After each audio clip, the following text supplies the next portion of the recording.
Jangan lupa subscribe YouTube channel Metro TV News dan jangan lupa nyalakan notifikasinya.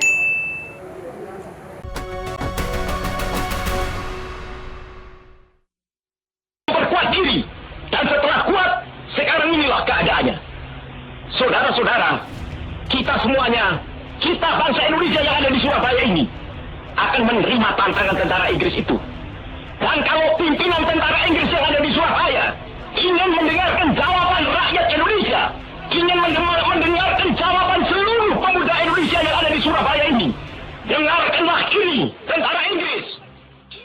Dia dicatat dalam sejarah sebagai orator ulung dan salah satu ikon penting dalam pertempuran Surabaya antara para pejuang Indonesia melawan pasukan Inggris pada bulan November 1945 yang menjadi latar penetapan tanggal 10 November sebagai Hari Pahlawan. Dia, Bung Tomo atau Sutomo, dikenang karena keberanian dan kemampuannya membangkitkan semangat perlawanan rakyat untuk mempertahankan kemerdekaan Indonesia lewat pidato-pidato radionya yang bergelora. Selama banteng-banteng Indonesia masih mempunyai darah merah yang dapat membuat setarik dan putih, merah dan putih, maka selama itu tidak akan kita mau menyerah kepada siapapun juga.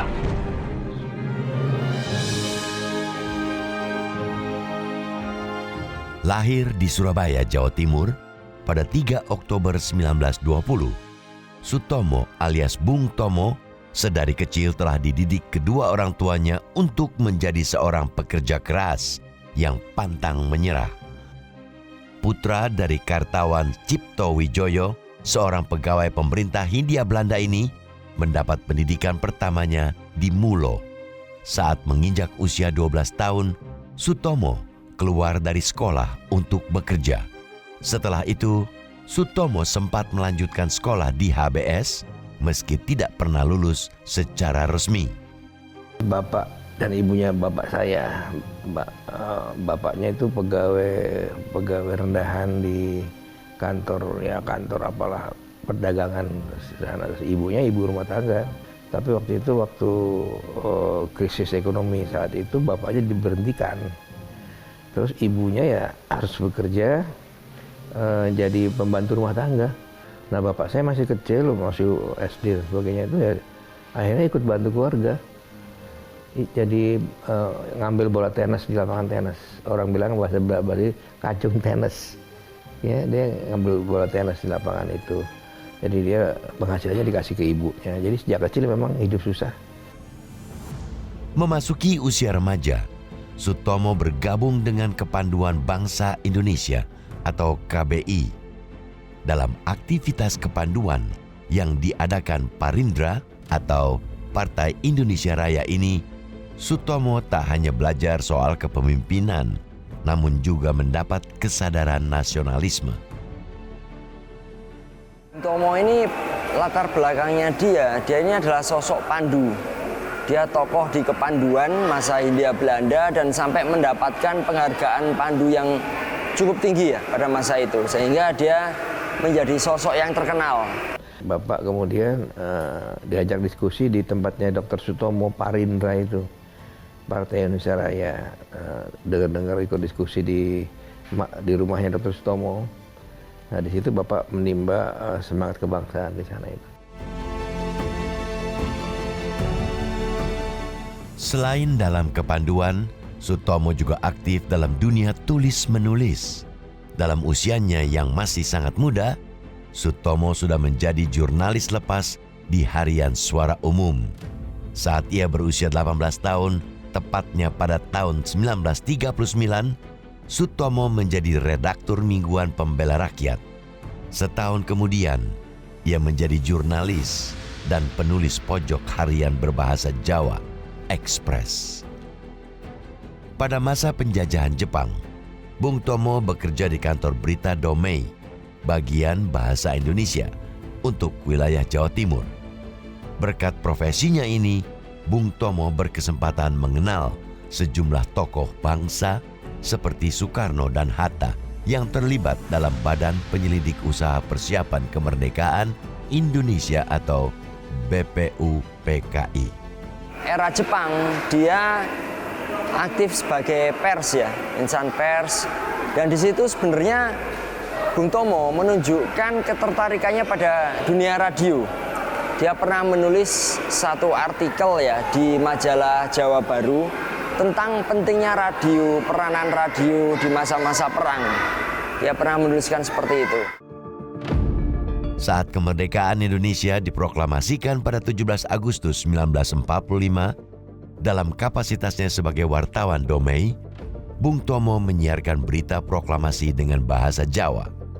Langkah ini dilakukan untuk menghindari konfrontasi dengan tentara Jepang yang masih bercokol di KPTA Surabaya dan wilayah Jawa Timur. Saat Indonesia merdeka, Sutomo yang kala itu baru berusia 25 tahun dipercaya menjadi kepala kantor berita Antara di Surabaya.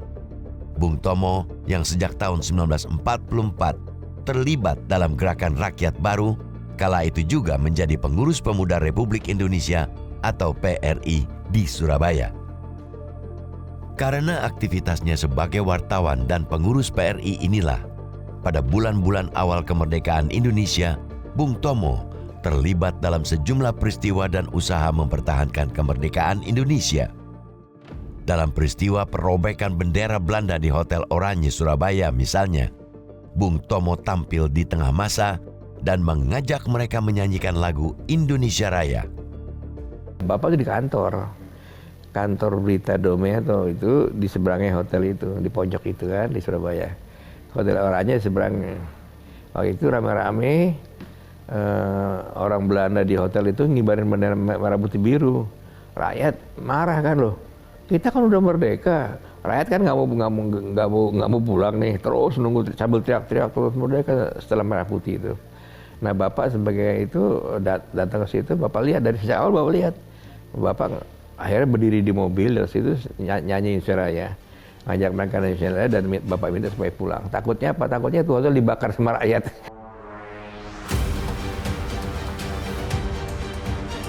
Bung Tomo juga menjadi figur penting yang berperan dalam perebutan senjata dari pasukan Jepang di Surabaya. Salah satunya dalam penyitaan senjata di markas tentara Jepang di gedung Don Bosco, Surabaya. Pada waktu merebut senjata dari markas tentara Jepang itu, Bapak ya berunding. Ada yang mau menyerahkan, ada yang tidak mau menyerahkan. Yang tidak mau menyerahkan itu kan yang di Tugu Pahlawan itu kan, apa markas Kempita itu kan, itu diserang misalnya, itu perang betul tuh sama Jepang tuh, nekat aja.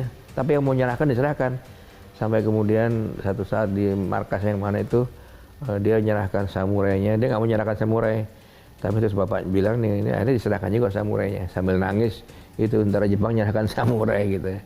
Very decisive moment when the American and the British and the Dutch still, I mean, they were dominating the narrative, and of course they were telling a different story than they were not saying that Indonesia was an occupied nation by the Dutch. And